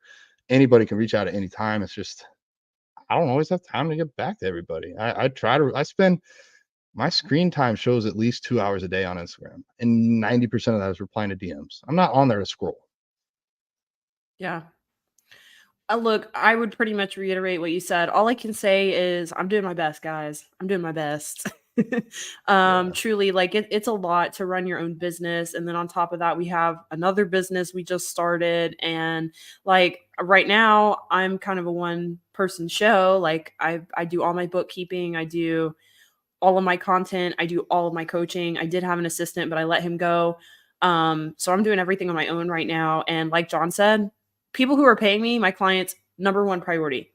So, I mean, hopefully it wasn't. It was that anonymous question. Hopefully it wasn't my client who said that. But yeah, clients within 24 hours. I know there's different time zones, but doing my best. And then, DMs are going to come after that. And, you know, some DMs are a little bit more important than others too. So it's all about priorities. And I'll do the best that I can. I can promise you that you will get a reply. Yep. I can assure you you will get a reply. I can't promise when it will be. But hey, if you want to talk to me all the time and ask me questions all the time, you could definitely be a client. Yeah. Okay, if it's been like 3 or 4 weeks, I definitely missed it somehow. And sometimes that happens. Yeah. I'll open a message at the gym or whatever and be like, "Oh, I got time to reply to this person in between my set." And then somebody will come up and be like, "Yo, I haven't seen you in forever. Let's take a photo." And I'm like, "Oh, okay, sure." And then I forgot that I had opened the message. And I mean, this happens with my family and stuff too. So it's not just you. A little bit of grace, a little bit of don't assume the third agreement. Don't make assumptions. And I don't have a problem if you follow up like, "Hey, dude, it's been 2 weeks. You didn't reply. Did you see this?" Like, "Oh shit, I'm super sorry." The other thing I'll say, the other aha moment, when I worked with my first coach, I'd be like, "Yo, I checked in at 9 a.m. and it's now 3 p.m. and this joker's making an Instagram reel and he can reply to a comment on there, but he can't get back to my check." I'm like, "What is he doing?" Well, now that I have 40 clients, it is a constant hamster wheel of, I got all the message in order from most recent to least recent. And I'm going to start with least recent because if I start with most, I'm just going to be in chats with you guys all day long, back and forth. And I'm going to get to like 5 people and that's it. So I have to start with the people that have been waiting 18 hours for a reply and then work up through it. And like, there's times where I work on client replies for 3 or 4 hours in the morning. And by noon, I'm still only up to like 10 p.m. from the night before. Like I'm not caught up. But then I have an obligation with the company to make a post on Instagram. So it's like, yes, I know you checked in, but so did 8 other people before you.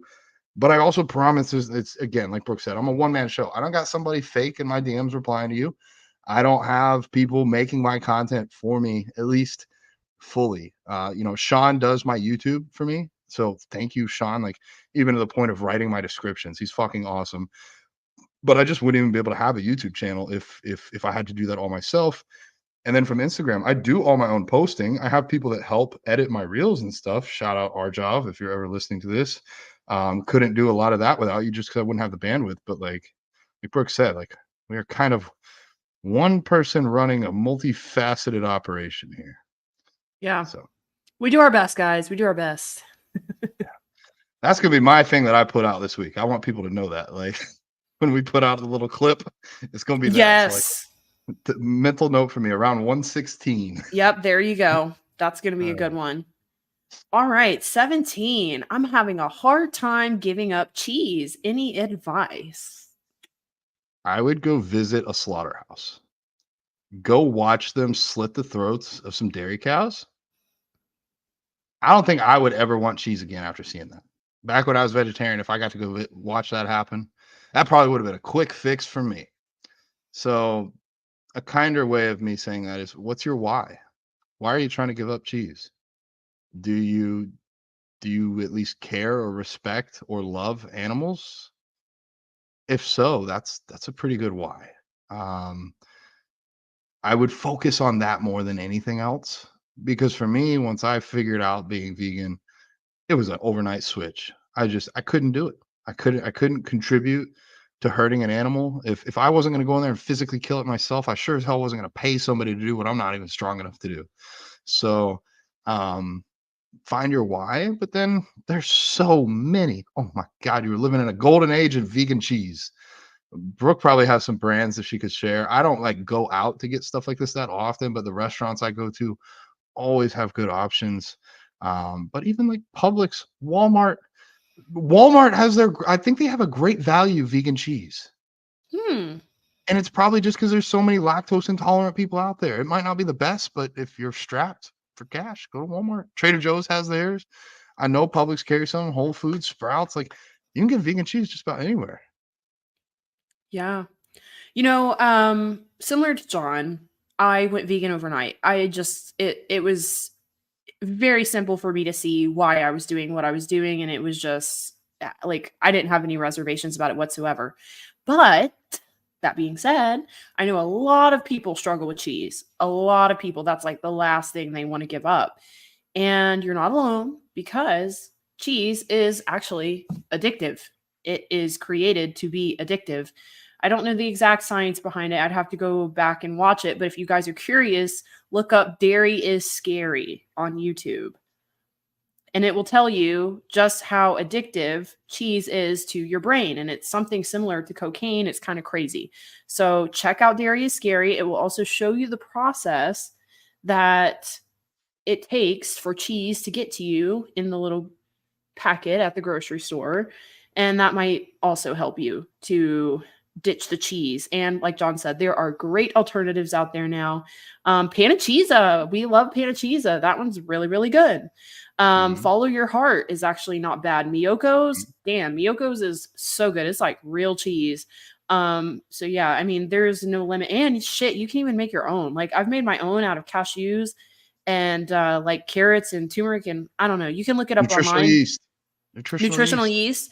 And that shit is good. Like I made some high protein nachos with that. I mean, like there's so many good options now. It all comes down to being clear about your why. Like, is it because it's unhealthy? Is it because it makes you feel like shit? Is it because of the animals? Whatever it is, just remember that. Well, I mean, if you're ethically opposed to cheese, you could probably find a breastfeeding woman and get some milk from her and go make your own cheese. And then that way you're not hurting any animals and you're getting cheese. And if that sounds weird to you, we're meant to drink breast milk. We're not meant to drink other animals' milk. So maybe do a little soul searching there. I'm not drinking no breast milk right now. No, me Or either. animal milk. Elwood's, they have dog milk. You could do dog milk from ethically sourced dogs. And don't worry, Delicious. as soon as they stop producing that milk, their throat is slit in the most kind way possible. Oh, that's great. We live in a weird world. Like It's I funny, think but in not funny. a couple hundred years, people are gonna be like, "What the fuck are we doing?" I really Yeah. hope. I really hope. If not, what just means we're gone and we failed. All right. 18. Why did you start competing? I'm competitive. I wrestled in high school. I used to play soccer before that. I fell in love with lifting and more so with bodybuilding around like 15 years old. By the time I turned 20, I realized like, oh, I probably could compete. And it would be kind of fun to like put this to the test. I do think that I already kind of had the vegan chip on my shoulder. Like I want to show that like a vegan can do well on stage. But I did want to just have like a competitive aspect to something that had always been a hobby for me. For me, this question is okay. I would say the better question for me is why do you still compete? And for me, it's because I'm vegan and because this is my medium, my outlet for activism. If I wasn't the bodybuilding vegan, if I was just the vegan, I guarantee my following would be less than half of what it is, and my impact would be less than half of what it is. So for right now, I'm the bodybuilding vegan. That's why I compete. That's why I do this. If I find a better form of activism that doesn't take years off my life or hours out of every single day of my life to be in the gym, or all the stress or supplements or super supplements that this takes, if I can find a better route for activism, I'll take it. But for right now, I feel like this is my cross to bear, and I'm grateful to have a body to do it with. So that's my reason why I started and why I still do it. How about you, Brooke? Very similar. I have always loved lifting. It's just been my passion forever. And I really did want to push myself and see if I could take it to that level. And I just wanted to see how I would do. I had several people tell me I would do well in competitive bodybuilding. So I was like, all right, I'll try it. And I mean, also partly I just left a terrible relationship like we talked about in the past podcast. And I was just kind of on this role of like, I'm going to do all the things that I couldn't do before. And one of them was competing. Like I wasn't allowed to compete. Um, so I wanted to. I was like, I'm just going to live my life and, you know, whatever happens, cool, but I'm going to give it my best shot. And yeah, also I was already vegan, so I did kind of want to show at least to the people around me, like especially in my gym, there was like a little bit of criticism there about me being vegan, so I just kind of wanted to prove that I could do it and make it to the stage and keep all my muscle and not look like a string bean up there. So yeah, and I love it. It was a lot of fun. I mean, it's just it's fun. I love pushing myself. I like a challenge. Yeah, I don't blame you. And it's funny how you were told you weren't allowed to compete, just like I was told a vegan can't build muscle. And it's like, when somebody tells you you can't, it's almost like a challenge. It's like, oh, Totally. can't I? when I used Totally. when I used to work at the jail, and I would tell somebody, all right, you're gonna turn around and put your hands behind your back. They'd say, no, I'm not. And I'm like, oh, we're about to find out. You're about to duck around and find out. That was kind of like, okay, game on. I don't miss those days. No. I wouldn't either. Yeah, that does not sound fun.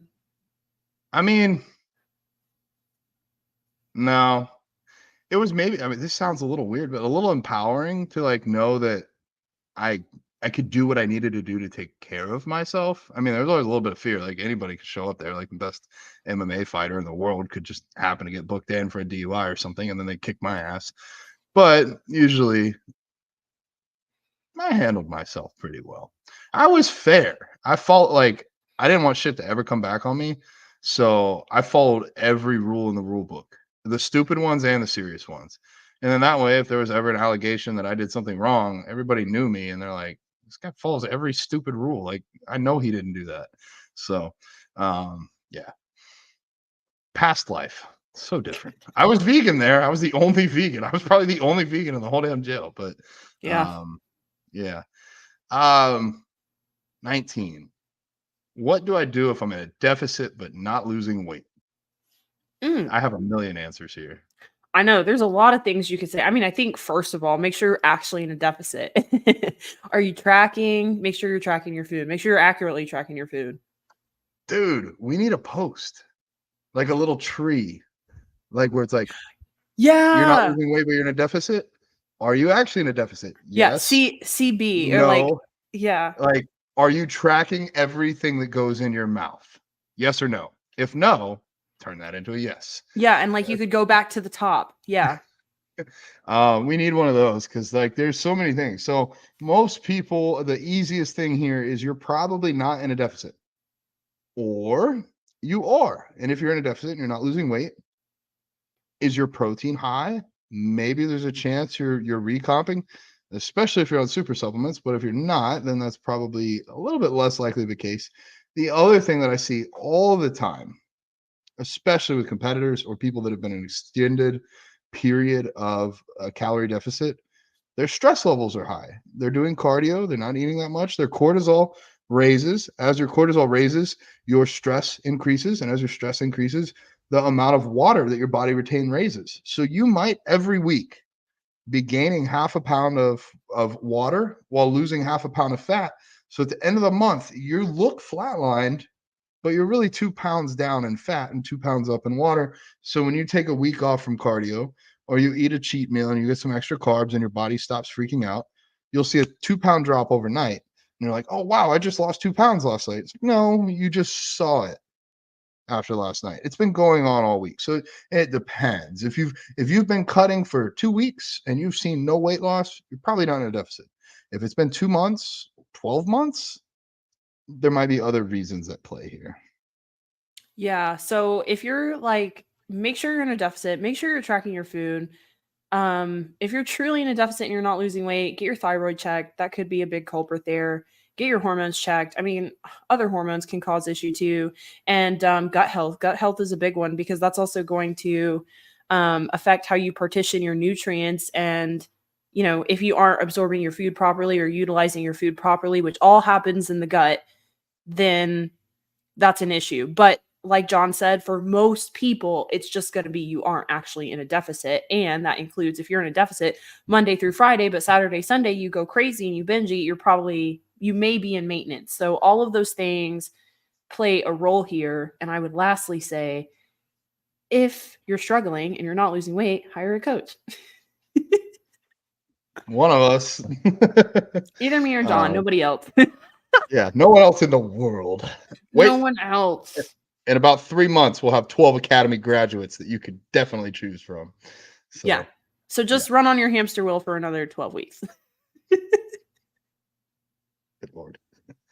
All right. 20. Targeting tummy fat in women after 40 whose tummy is hanging on for dear life. Refer to question 19. Are you in a deficit? Now, so for this person, I can break it down a few ways that I would look at it from a coaching perspective. Are we losing weight or body fat week over week? If we are, great. Let's keep that going. Unfortunately, we don't decide where and what order our body stores body fat. If you started out a string bean and then you ate a lot of food over years, and at first it went on your stomach, and then it went on your butt, and then it went on your face, when you go to start cutting, it's going to come off your face, then off your butt, then off your stomach. It's going to come off in the same order that it was put on. Some people might not be so in tune with themselves to know. Me, I definitely like my last vestibules. I can't speak. Vestibules. I'm going to stop trying. But the last spots that I store fat are my lower back and my glutes. My quads are so big that like fat just doesn't even really appear there, even though it probably is. So like I'll have veins in my quads, and my quads will be big all the time and like relatively lean.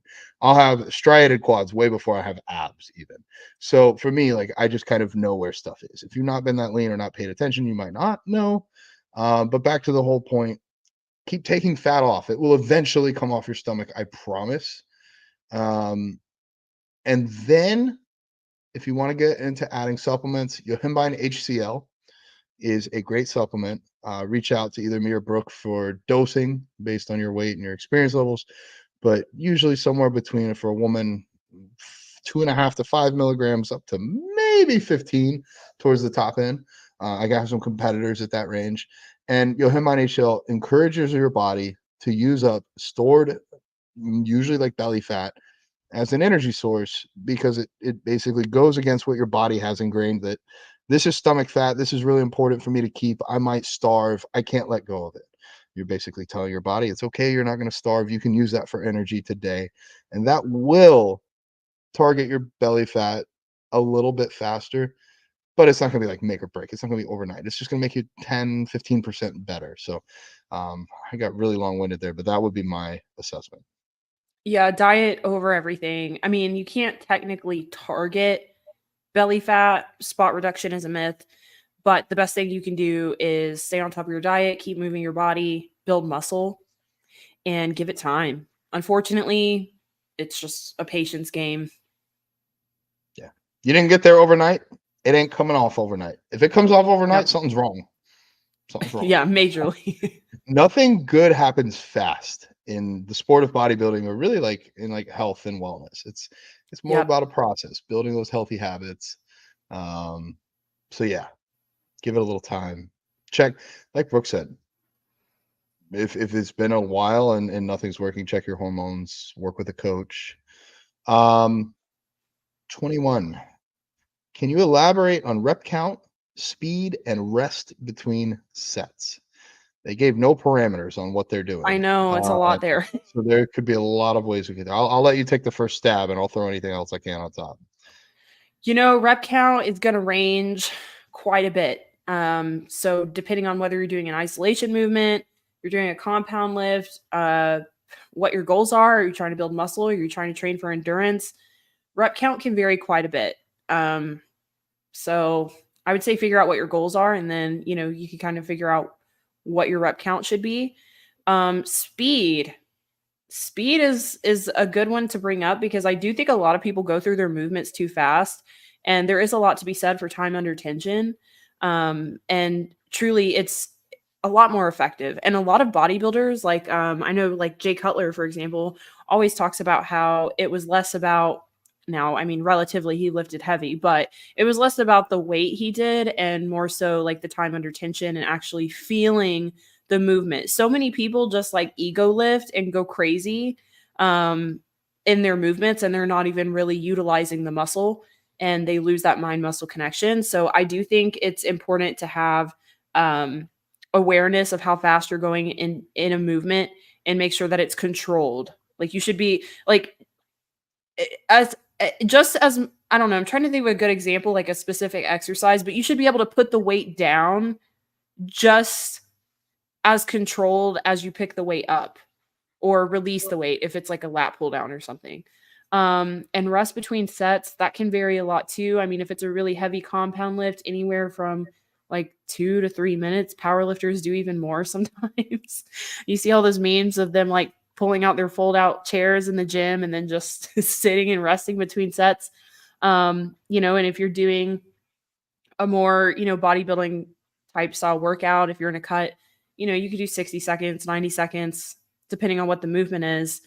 So yeah, there's a lot of variability there. Yeah. Running What do through you one want to more throw in? time. Assuming hypertrophy is the goal, you want to build muscle or just be fit. Rep count, any of my clients, is going to be between 6 and 30. Probably never be over 30, never be under 6. You don't need to go do a 1 rep max on your bench to find out how strong you are. There was an old saying that they used to tell me in high school: you can either test your strength or build your strength. When you're doing a 1 rep max, you're just testing. You're doing it for your ego, or you're a competitive power lifter and you know what the fuck you're doing and you're not listening to this podcast. That's basically where we're at. If you're asking us questions, you're not at that point yet. I'm not even at that point. Powerlifting scares me. Trying to do a 1 rep max, that scares me. That's a lot of weight. As far as the speed, a few different aspects there. Anybody listening to this, if you're not already majorly thinking about it, slow down your negatives. That's where we build more muscle. We build more muscle in the negative portion of the movement. It makes sense. Our bodies are stronger there. If you could military press up more weight than you can control down, then prehistoric cavemen probably would have all killed themselves by pushing up a stone and then dropping on their head and dying. So, like, it makes sense. So what you do is, what I would recommend for military press, make your eccentric, the part, or no, concentric, sorry, I'm trying to use fancy words. When you're pushing the weight up, when you're doing the hard part of the movement, make that as fast and explosive while still being controlled as possible. And then slow down that negative and try and keep that muscle group that you're targeting in play.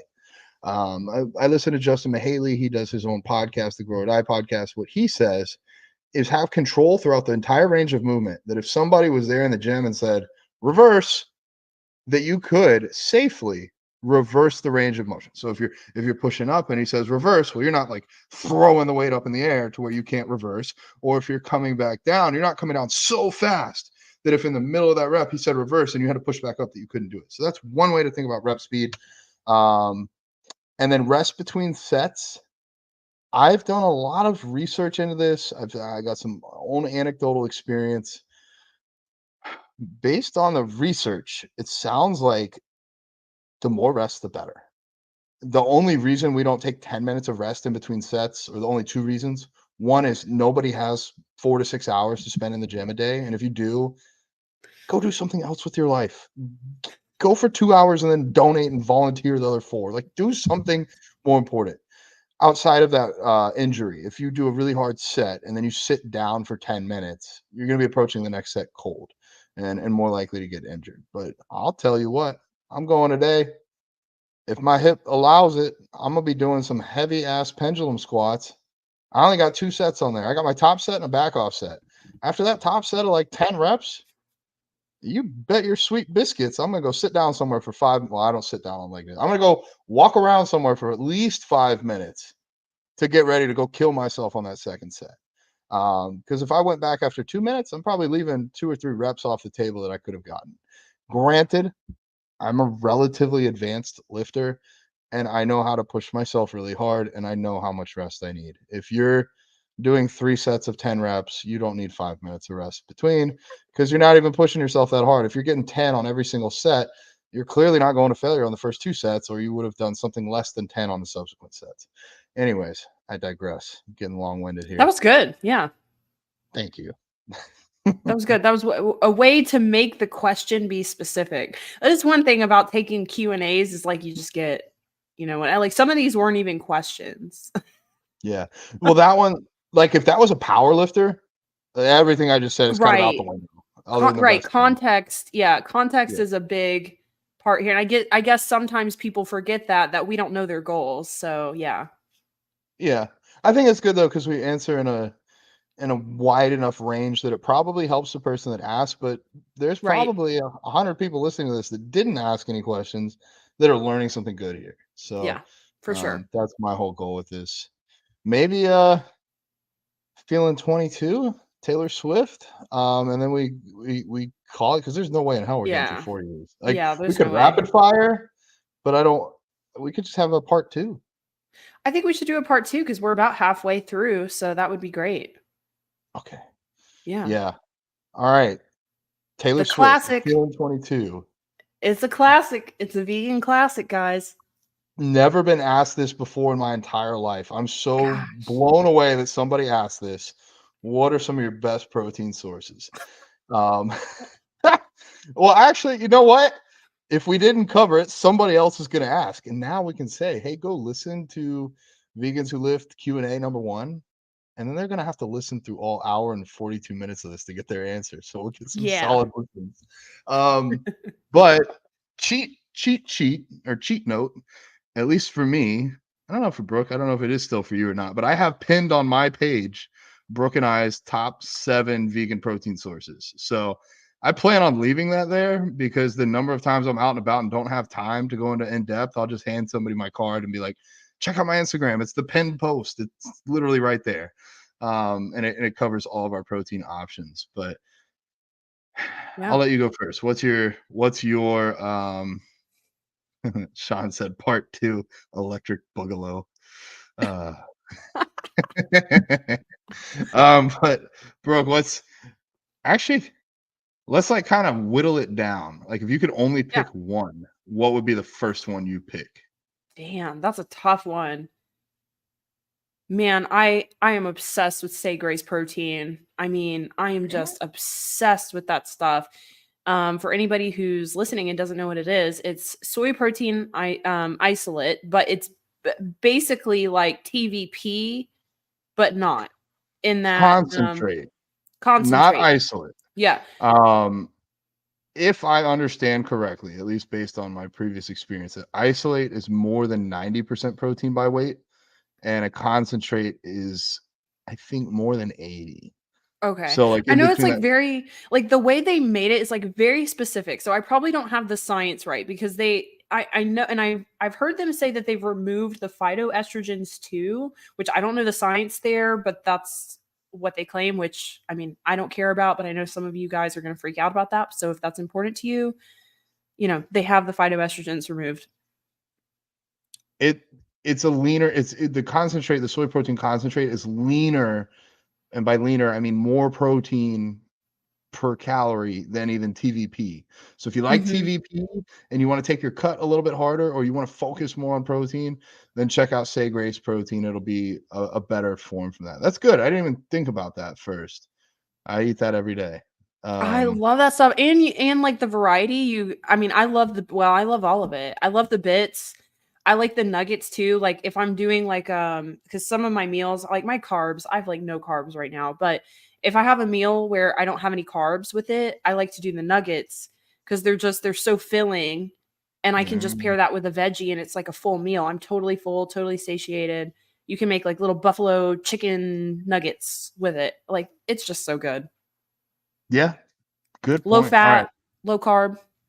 Say Grace. It's in our bios. Check it out. I'm gonna go. So that was our first one. The second one that I would put out there for me is pea protein isolate. I've used that for over a decade from True Nutrition. That's my go-to. The reason I like it, I guess you could get unflavored and like bake with it or put it in like chili.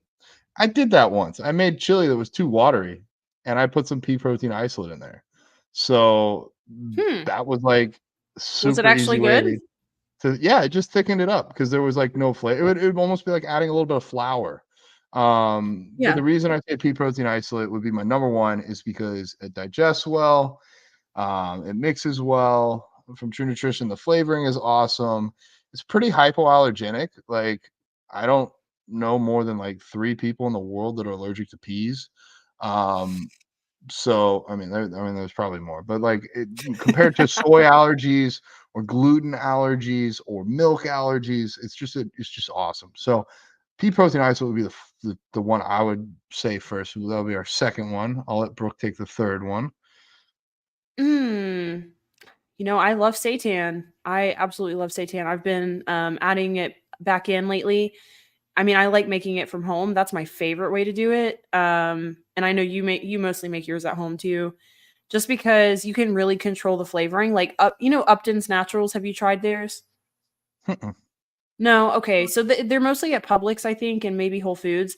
Theirs is good, but it doesn't have a lot of flavor. So I like making my Mm. own at home, and seitan is just such a good source, and you can control for the carbs, the fat ratio, which is really good too. And if you have nutritional yeast in it, it definitely is a really good source of protein because you've got all those amino acids. So I love seitan. I like can't get sick of it ever.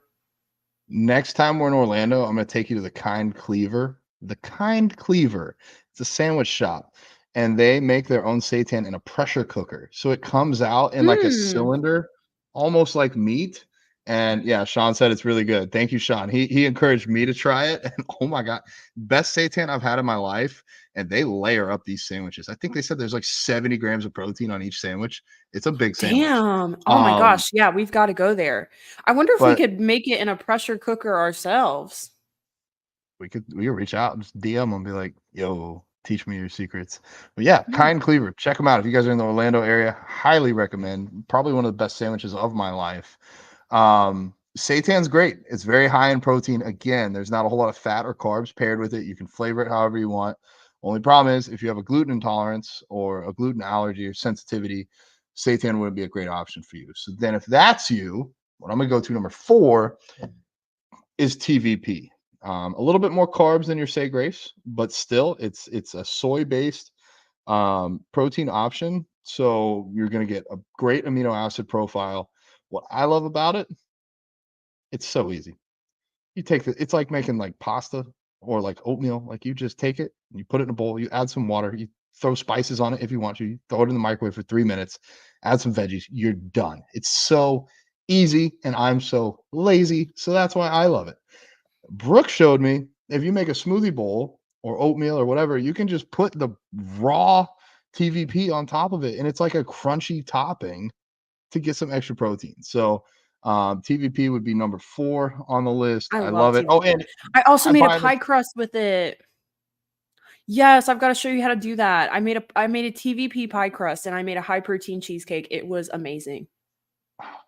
I'm just gonna pay you to like send that to me. That sounds awesome. I'll do it. Um, it's also really cheap. I buy it in a 25-pound bag, so it's unless you have a soy allergy, really no reason not to use TVP. So, yeah, okay, we should make a video, a cooking video, vegans who cook. Anyways, all right, that'll be number 4. What do we got for 5? Okay, so for 5, I'm gonna say It's kind of like pea protein isolate and kind of like TVP. If pea protein isolate and TVP had a baby, it would be Plant Boss, which is I don't know exactly what the main ingredients are. It's basically just dehydrated pea protein. So it's just like Yeah, TVP in that, two people from peas. but from peas. So like if you're soy intolerant or you just don't like to eat soy, you could do Plant Boss. They also have another brand called Plant Basics. I didn't want to call it pea protein isolate because I don't want people to get confused, Mm-hmm. but it's basically the same thing. It's just like it's like the texture of like TVP, but it's no soy. And I love that stuff too. That stuff's really good. A little bit higher in carbs, of course, but it's still very lean, very high protein, very versatile. I like to make little taco bowls and stuff with it. It's so good. Awesome. Yeah, Plant Boss. I'm glad that you mentioned it that way because I wouldn't have even known what you were speaking about. And now they can Google it and go find it for themselves. Yeah. Um, so that was 1, 2, 3, 4, 5, 6. I'm going to do a 3-way tie because we haven't mentioned it yet. I don't know how we get this far because this is what everybody thinks of when they think of vegan protein: tofu, Yay! tempeh, edamame. They're all made from soybeans. Tofu is made from like they blend it and then ferment it, I believe, or cook it. Tempeh is fermented. I like to think of tempeh as like a black bean burger, but made out of soybeans. That's basically kind of what it's like. And then you have edamame, the actual form. Any of those are a complete whole source of protein. They're going to have fiber with them. They're going to have calcium. They are going to be higher in fat though. So if you're going to cut, this is fine. It won't be paired with a lot of carbs, but just watch your fats here. Usually it's actually about 2 grams of protein for every gram of fat. So if you get like 15 grams of fat, you're getting about 30 grams of protein, which isn't bad. So I recommend that unless you have an allergy. Otherwise, it's a great source of protein and pretty cost affordable. So that was, dang, I just counted. That was 6. 6. Yeah. Okay, 7. 7. Do we have a 7? Trying to think of a 7. Man, can't think of a 7. I can give a few. We could call this one fun proteins. Hmm. Green bites. Oh, okay. So But yeah, so they have pea protein in them. But green bites, all y'all's foods makes vegan jerky. These are from soy, but another great like on the go snack. Kite Hill yogurt is a really good protein source. 17 There we grams of go. protein. Okay, so vegan yogurts. Soy milk, Soy milk, yeah, that's a good one. flax milk. Let me look around my house. Sure.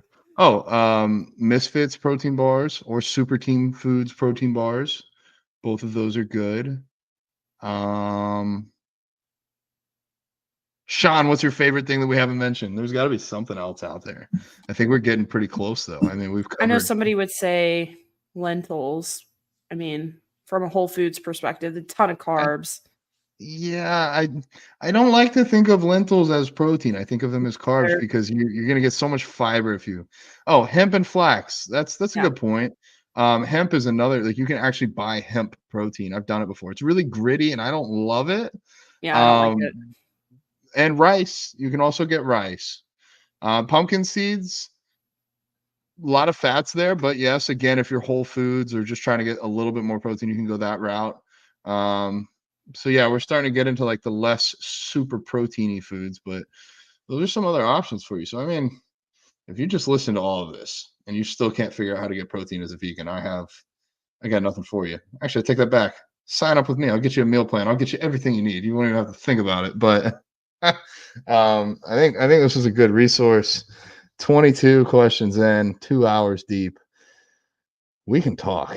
I can talk. I know I talk more than you. We should have somebody go back and like find a way to give a percentage of how much each person speaks. There's got to be some software that does this, but like I'm gonna Maybe be AI could do it. Now, if I could get all the phone calls from me and Allie, it would be like 90% me and 10% her because I just fucking I talk. And then if there's like a At least you question, know it though. At least you Yeah. know it and like you own it, because there's people who don't and they don't even realize like how much they can ramble, and then that's what's bad. Yeah. I found a cheat code though. If I use some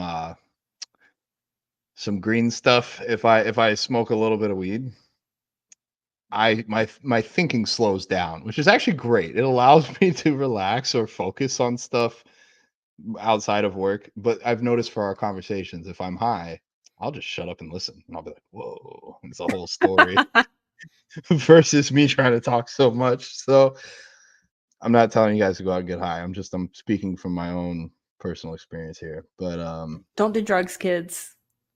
only the fun kinds. Um, actually, I mean, if appetite's an issue, Yeah. weed can't help. And sleep, Sleep, yeah. anxiety, All the lots of things that stuff. yeah. I can't do it during the day. I mean, if we did a high podcast, which would be funny, it'd be funny for me. It'd be shitty for everybody. I know. I was just like, I don't even know what I would expect of myself. I don't know. I feel like I don't know if I'm chatty or I don't know. Does Joe Rogan do it? Sean, we're gonna have to do a nighttime Joe Rogan podcast does do it. where where I can be clocked out for the rest of the day, and I don't know. We can see. Probably go way left field. Yeah, I was trying to tell Today's Royce. podcast is just random shit. I was I was high trying to tell Royce last night. I was like, dude, when I'm high, like time slows down, but really it's just me going super slow, so I don't get stuff done. So I was like, I don't know if I've been gone for 15 minutes or like 3 hours, but I'm back. And he's like, okay. Dude, I'm I say that all the time. I know there was one time I got super stoned and I was driving to Sprouts to get some groceries, and it was only 20 minutes away, but it was like 10 minutes in. I look at my GPS and I'm like, holy shit, did I take a wrong turn or something? It feels like it's been an hour and it had only been 10 minutes. And I was like, oh my God, like what is happening? It's kind of trippy. It's like the stair climber. You get on that bitch for half an hour and you Oh, look down, you've been on for 2.5 minutes, and you're like, what? FML. Yeah, totally. All Those right. days are over for me. What do we got for the outro here? Because I feel like we're at my limit. Well, thanks everyone who submitted questions. These were great Yeah. questions, and even the weird questions we didn't use. Thank you. Wait, there were weird ones? just people being weird. Yeah, I had people who would just message me like weird stuff. I want to know the weird. Well, they weren't Oh really my- questions. They were just like, I Oh. like your eyebrows. That kind of stuff, which is not a They could have question. been talking about me. They probably were talking about you.